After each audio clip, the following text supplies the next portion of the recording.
Hi everyone, my name is Glenn Deason, and today we are joined by a dear friend, Professor Jeffrey Sachs. And we have spoken a lot in the past about this US-Russian rivalry at the core of the NATO-Russian rivalry, of course. And then we've discussed the efforts by the Americans and the Russians to end the war, restore relations. However, I wanted to ask you today about the Europeans and their role because you were just speaking at the EU Parliament, which is now your speech that is all over the internet. And we ended up in a very strange situation, it seems, where everyone wants the war to end. We find the US, Russia, China, indeed most of the world on the same page, including the majority of Ukrainians, by the way, who are also even willing to accept territorial concessions to get a peace. It seems like the one exception, or at least the main exception, is the European Union, in which the threat of peace that it might break out appears to again spark panic. And the Danish Prime Minister even argued that peace may be more dangerous than war. So this is again a huge shift, I guess, because the EU was sold as a peace project, and indeed in the 90s the Russians contrasted the EU as the good West versus NATO as the bad West. But again, how can we explain this panic? What has really happened? Is this interest, ideology? Do they believe their own narratives that Russia is attempting to restore the Soviet Union? Is it dependence on the US? I guess. How are you reading this yeah, a dramatic, I would argue, negative shift by the European Union? Well, thanks, Glenn. Great to be with you. I have to say, I'm confused uh, because I would have expected more from Europe. Of course, Europe is divided internally. There is a lot of anti-war sentiment in Europe. Most vocally, Prime Minister Orban of Hungary, uh, Prime Minister Fico of Slovakia. There will be a new government uh, in Czech Republic, most likely, that will be an anti-war government later this year. So the old Austrian-Hungarian Empire, the Habsburg lands, are going to be pretty much united against this war. There are lots of voices all over Europe that want the war to end. That's what public opinion polls show. But the political leaders, not so much. And in fact, they go down to defeat one after another those who have been prosecuting this war. So European leaders became very unpopular during this period. Of course, the economy suffered tremendously by the cutoff of low-cost natural gas from Russia. This sent the German economy into contraction. That spiraled to the rest of Europe. Energy costs have soared. Governments are unpopular.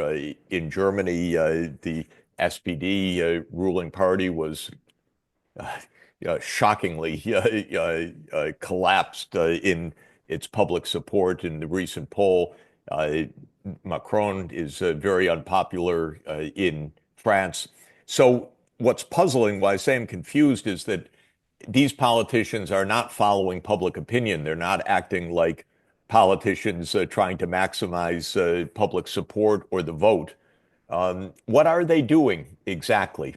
I had interpreted and still basically do interpret the last 30 years as US led, a US led adventure of unipolarity that was manifest most explicitly in NATO enlargement, and that Europe reluctantly signed on to that.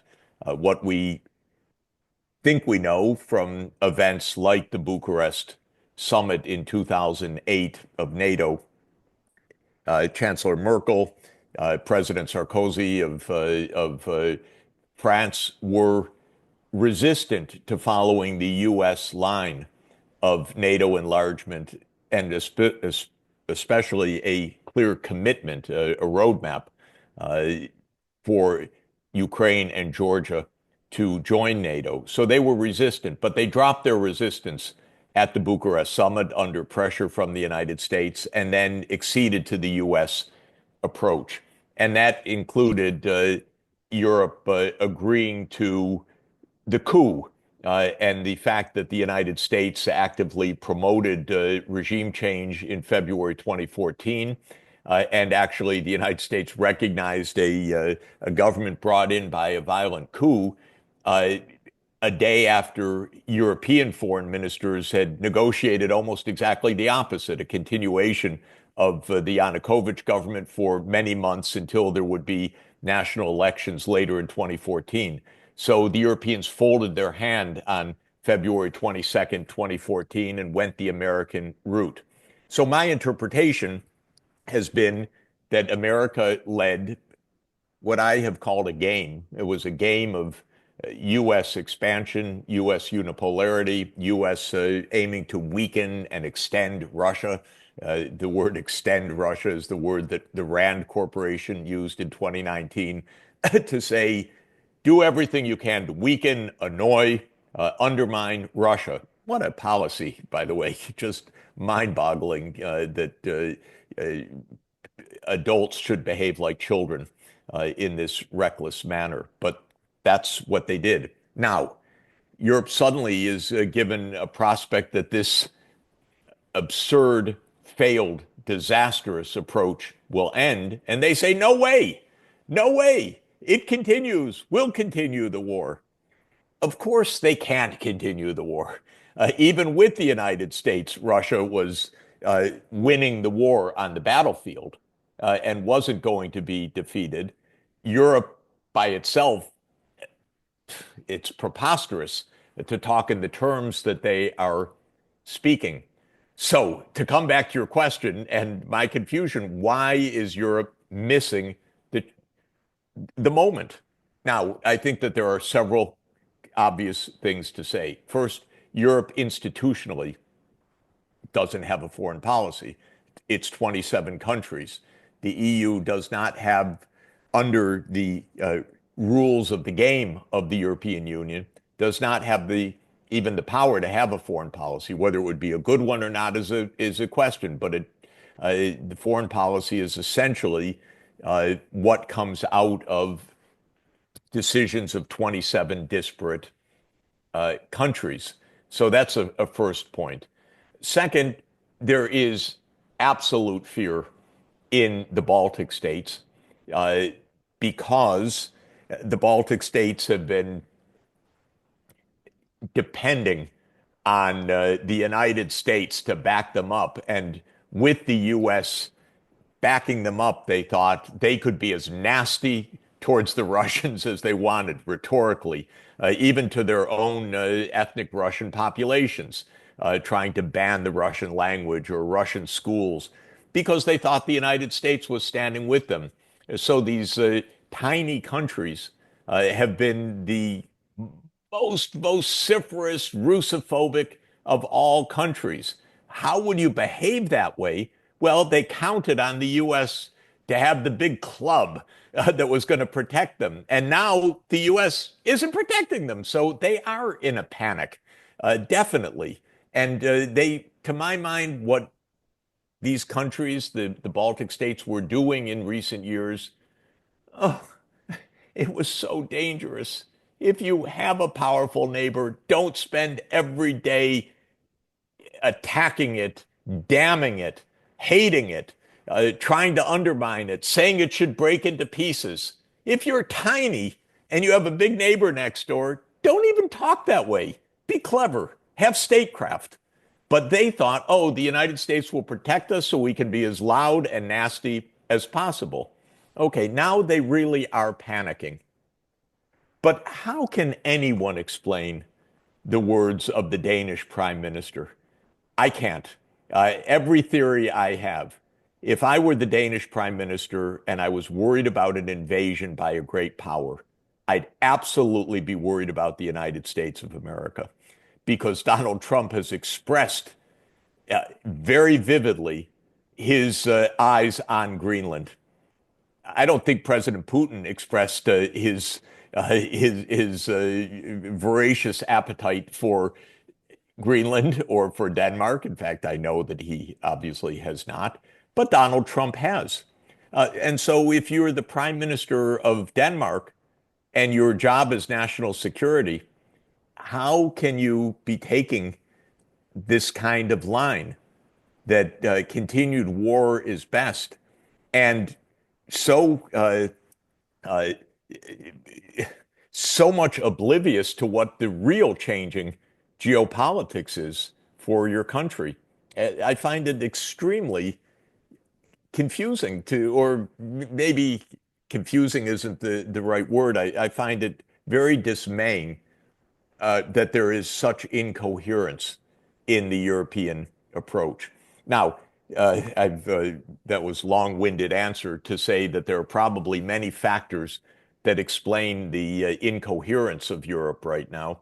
Um, I can say at one level, I've been saying to the European leaders for years, open a direct discussion with Moscow. This is what you need to do for many different points of view to end the war, to achieve collective security, to have a new security arrangement in Europe, to understand the different points of view. This is the one thing that has not happened until today. They don't get that. They seem to like to travel to Kyiv for their photo opportunities. God knows why they regard that as a photo opportunity. It's a disaster, this approach. But they don't aim for diplomacy with Russia. Now, the United States is actively in diplomacy with Russia, and this is a good thing for the world, and a good thing for Europe, and a good thing for Ukraine. But even then, Europe doesn't say, oh, we need to open our own channels. Instead, Europe begs the United States, let us be at the table. You know, the EU has more people than the United States. The Europe is European Union is closer to Russia, of course, geographically. It has more at stake. Why does the EU need to go through the United States begging for a place to discuss with Russia? Why doesn't it open a discussion directly with Russia, which the Russian government has said repeatedly, of course it's open to? This is an interesting situation in which the Europeans are more or less begging the Americans to be allowed to be a part of it, but nobody wants to pick up the call and actually call Moscow and talk to them. So it is a bit of a contradiction, but it seems also that the unity in the EU often depends on creating these narratives where only one option is legitimate and everything else is illegitimate. That this is a good way of effectively compelling consensus. So you mentioned we have some opposition in Europe. So yeah, Viktor Orban, Robert Fico, well, also across the Atlantic, of course, the United States, who have now Donald Trump, and might get a check as well on pushing for peace. But they're immediately labeled as Putinist. We do not discuss their arguments, and the only legitimate position is that, you know, again, war is the only path to peace, and everyone is either radical left or radical right if they deviate from what we demand should be the consensus. And so it does appear that we have replaced strategic thinking with this moralistic slogans where there can only be one position. And so we end up often with this, yeah, slogans where we say, you know, NATO should be allowed to expand because the alternative is that Russia's dictating to Ukraine what it can do. We're having these other slogans that we can't talk to the Russians, as you said, without the Ukrainians. Indeed, even talking to the Russian is problematic because it could embolden Putin. And what would you say to those who essentially lean on this moral assumptions behind these slogans? I would say that they should engage in normal uh, statecraft, normal, prudent statecraft. I'm not talking about secret treaties. I'm not talking about secret alliances. I'm not talking about secret concessions. But the idea of simply engaging with your counterpart, a powerful counterpart on your continent, to discuss issues of life and death importance is the first rule of diplomacy. And that is what disappeared. The norm became don't talk to the other side. This is a shockingly wrong idea. When you talk, two things happen. One, you actually learn something because the other side has views, reasons, motivations that maybe you don't understand. So it's extremely important to talk to the other side. A second point is a more human point. And what I'm about to say is proven in hundreds of experimental game studies, which is when you talk to the other side, you are much more likely to reach an understanding with the other side through the process of communication, through the humanization of the relationship. It may sound naive, but it's actually not naive. Diplomacy requires two-way communication. Negotiation is not with the machine, it's with another person, it's with another foreign minister. I speak to foreign ministers all over the world. The good ones speak to each other. I think in our previous discussions, I'd mentioned a bizarre occasion that I had with the G20 when it was hosted by Indonesia and the foreign ministers met in Bali. I was invited to speak to them by video. So I was on a Zoom call with the foreign ministers of the G20. What was shocking to me was the European and American foreign ministers would not speak to the Russian foreign minister who was in the room. The whole idea was to show, like high school kids, we're in a clique. We're not even talking to you. You don't belong to our clique. It was so immature. I was stunned. I could speak to them, but they wouldn't talk with each other, even though they were physically in a room together. The idea was don't shake hands, don't be in a common picture, don't have a discussion with each other. So this became a norm. And Europe has at least 1,000 years, you could argue 2,000 years of diplomatic experience, inventing a lot of what we call diplomacy. They should know to talk with each other. They should understand. The Prime Minister of Denmark should understand Russia's going to be there tomorrow. It's going to be there next year. It's going to be there in 10 years. Are you kidding to talk this way? So this is, I think, a collapse of basic processes.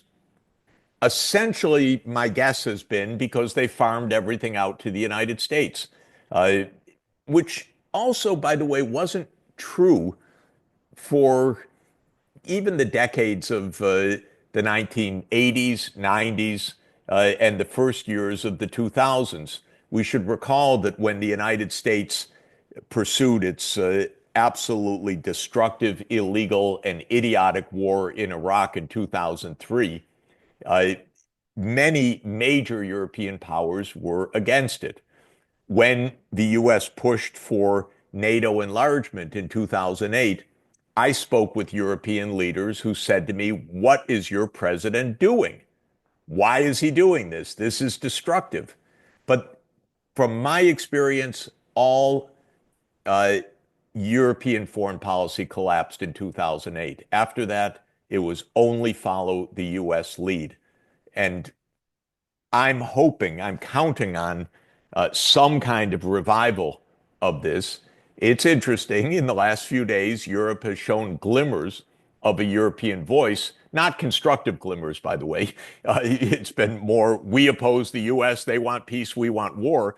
But at least it's a European position. I'm going to count that as a modest step forward, that at least Europe is talking like Europe. Now, if they could think a little bit, then they would realize that the warmongering is both doomed to fail because Europe cannot support Ukraine and in a war, and Ukraine cannot be victorious. It can only lose hundreds of thousands of more people and massive amounts of territory, by the way, if this war doesn't end.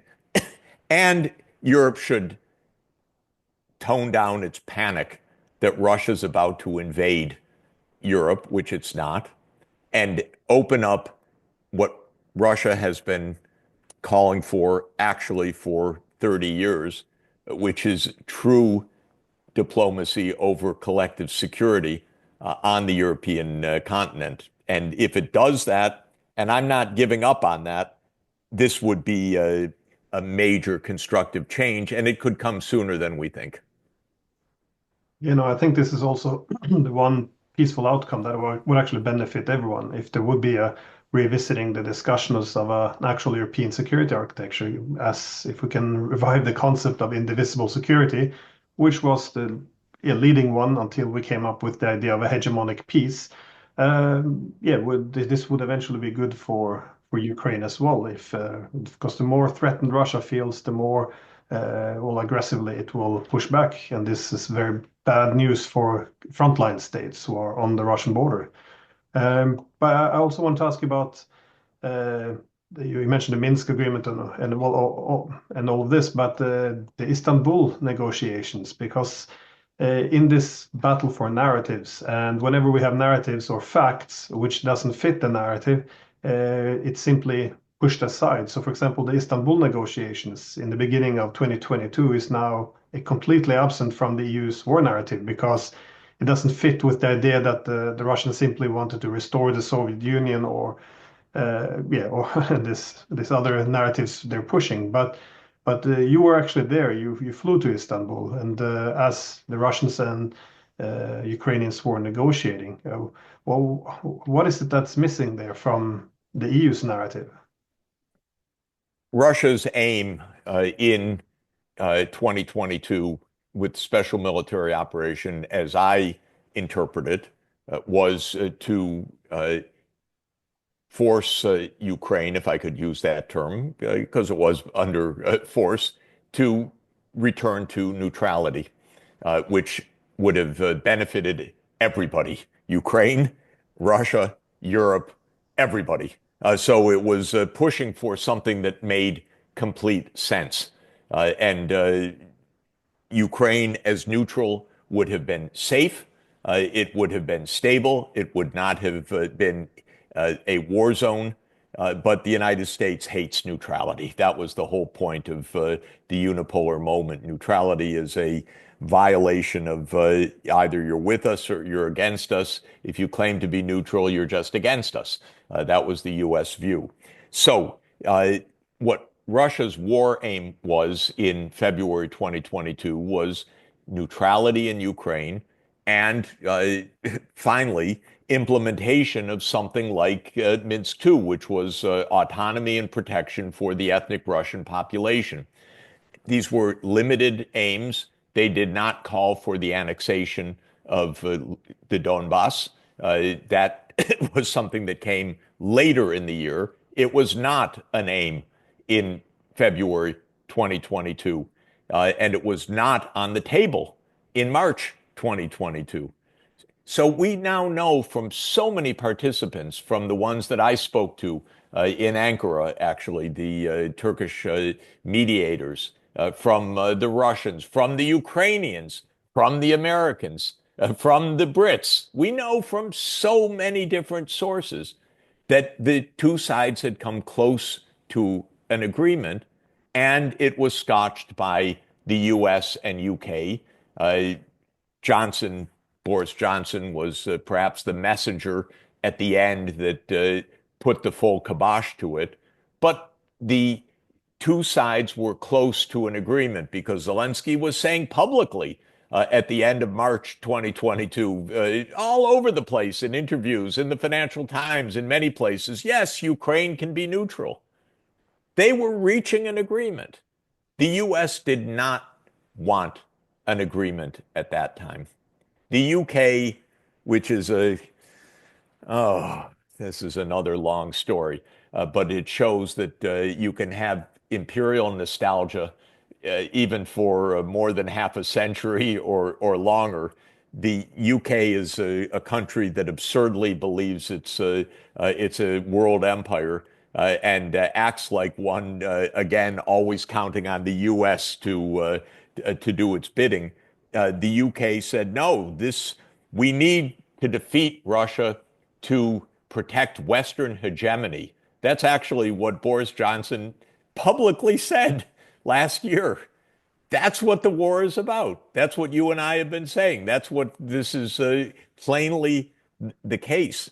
And so the absence of this episode from the European narrative is important, as you say, because this shows that the European narrative is completely a narrative that makes no sense. It's not true what happened. It's not true how this unfolded. You wonder, though, do they know and just absolutely refuse to tell the truth? Or don't they know? Because some of them are not very sophisticated, and maybe they believe their own narratives or whatever narrative was coming from Washington and so forth. That's a little confusing to try to understand how they can be so misguided. I have to say, though, when I went to the European Parliament, it was a side meeting. It wasn't an official meeting of the European Parliament, but people of all parties, all across the Parliament, have written to me afterwards in support. Thank you. We need diplomacy. We need a European foreign policy. The reaction has been extremely positive, except from the commission itself, but from the parliamentarians, from people across Europe, from people of all different political persuasions, by the way. This is not some extremist position, quite the contrary. People want peace in Europe. They want to return to diplomacy in Europe. It's the leadership that's not giving them that right now. Well, it would be common sense because at the moment, the plan of the EU is seemingly to go against the world, to use money doesn't have to buy weapons that doesn't exist, so they can defeat the world's largest nuclear power on the battlefield, which considers this to be an existential threat. So it's not really clear what the strategy is, but I And guess I see that today the British are now calling for the outright confiscation of Russia's assets. Of course, it's easy for the UK to say to Europe, confiscate Russia's assets, destroy completely your creditworthiness, your position in the world of finance, your position in the world of monetary economics. That's what the British do these days. They bluster, they speak like the great imperial power, sacrificing everyone else. Yeah, but it seems like the EU is eager to do this. And as Trump prepares to get rid of, to move away from Ukraine after this proxy war has been lost, he wants to unload it on the Europeans, and the Europeans seem very willing, indeed, overly eager to take over this train wreck. Yeah, it's shocking that we're not having any real discussions about actually talking to the Russians and yeah, discussing European security. Like I said, it's probably trapped by their own narratives after 3 years of claiming to be fighting the new Hitler. I think it would be very difficult to accept that the opposing side might have legitimate concerns. But anyways, here we are. Professor Sachs, thank you so much for your time. I really appreciate it. I know you have a lot to do. Indeed, you're on your way out at the moment, so I yeah, very much I, appreciate it. Glenn, if I could just add one more word. Again, it's only a glimmer of possibility, but when Merz won the election in Germany, of course, he made a statement just afterwards saying that part of his job will be to understand that Europe is going to need to have a position independent of the United States. This was actually a rather clear statement. Again, as we've been discussing, what that independent position is it on the right side, the wrong side? Is it that's another matter. But you know, Germany is important in this, of course, central. There will be a new chancellor. Uh, there was a repudiation of the past policy. There is the reality of the U.S.-Russian negotiations.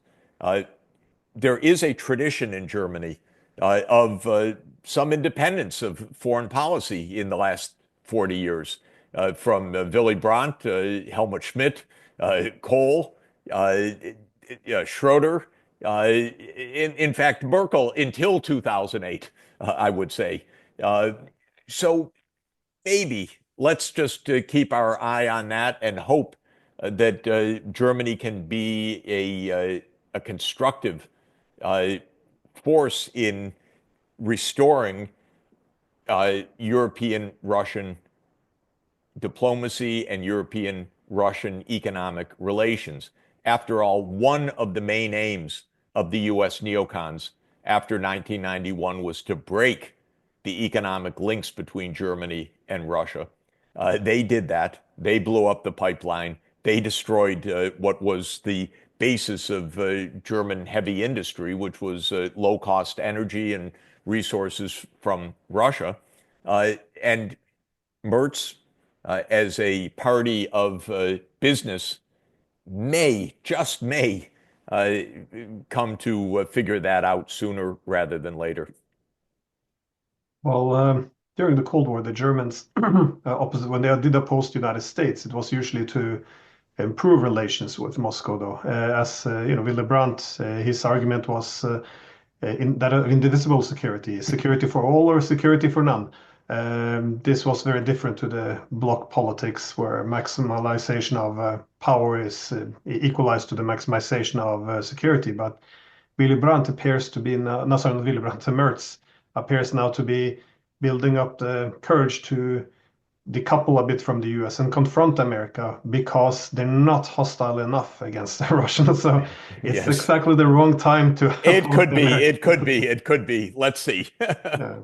Well, thanks again, Professor Great Sachs. to be with you. Great, great, Glenn. Thanks a lot. Thanks.